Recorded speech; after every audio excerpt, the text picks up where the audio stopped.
Hola, I'm Patch, and today we're going to be reading Radiant Child, a story of young artist John Michael Basquiat. Somewhere in Brooklyn, between hearts that thump double Dutch and hopscotch, and salty mouths that slurp sweet ice, a little boy dreams of being a famous artist. In his house you can tell a serious artist dwells, as he sits at a table with pencils scattered everywhere. John Michael draws from morning until night with a serious face amid a storm of papers. He refuses to sleep until he has created a masterpiece. At night, images enchant John Michael's mind, and he wakes from his dreams to add one more line. His drawings are not neat or clean, nor does he color inside the lines. They are sloppy, ugly, and sometimes weird, but somehow still beautiful. His art comes from his mother, Matilde, a Puerto Rican woman, who designs and sews, cooks and cleans, and makes the house look like a stylish magazine. But most important, she lies on the floor and draws with John Michael on his father's old work papers. From her, he learns that art is not only in the poetry books she reads to him or in the theaters and museums they visit. Art is the street games of little children in our style and the words that we speak. It is how the messy patchwork of the city creates new meaning for ordinary things. While visiting the museum, they look at his favorite works of art, reading the story behind each artist, reading the story behind each work. This is how John Michael learns what it means to be a famous artist. Back at home, he creates art on the floor, as his father, Gerard, plays jazz records. Mama Matilda cooks arroz con pollo and calls John Michael mi amor. The energy and life of the city can be felt in each line of his drawings. As time goes by, John Michael learns that art has a healing power. After a car accident, he is scared and confused. Mathilde gives him a book to calm his fears. It is filled with pictures of bones, skulls, and other body parts. John Michael learns from it until he knows it all by heart. He is no longer afraid.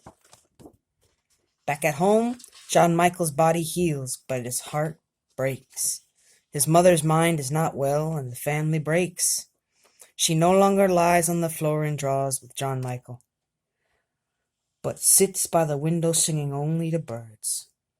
John Michael is confused and filled with a terrible blues when Mathilde can no longer live at home. He tries drawing the terrible out of his blues, but things are not the same. As John Michael grows older, he visits his mother when he can, always bringing his artwork to show, telling her that one day it will be in a museum, when I am a famous artist. A teenager now, John Michael decides, Papa, I will be a very, very famous one day.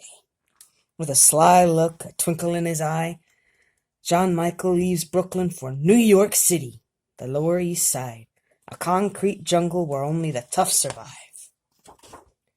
During the day, dressed in a green jumpsuit splattered with paint, John Michael stays with friends, sleeping on couches and floors, living a barrage of collages and poem-filled papers everywhere he goes. At night, John Michael spray paints the walls downtown with poems and drawings that catch the eye of artists, gallery goers, and passerby. Under his art, he signs the name Samu instead of John Michael. Everybody wants to know, who is Samu? Samu moves from street corners to art gallery walls with powerful color composition and line, collaging and painting on everything he can find. His art is still not neat or clean, and definitely not inside the lines, but somehow still beautiful. With his magical charm, John Michael draws a crowd, but when it's time to work, he prefers to be alone, with the radio and TV on full blast. Now in expensive suits splattered with paint, he flips through stacks of magazines and open books, and paints into the night, and sometimes for days at a time, with sounds and images jump into his head. John Michael, an artist amongst artists, never doubts one line, creating from a soundtrack that is all his own. People describe him as radiant, wild, a genius child, but in his heart he is king, so he draws crowns for himself and others he admires. A grown man now, with the art world in his hands, John Michael still visits his mother when he can.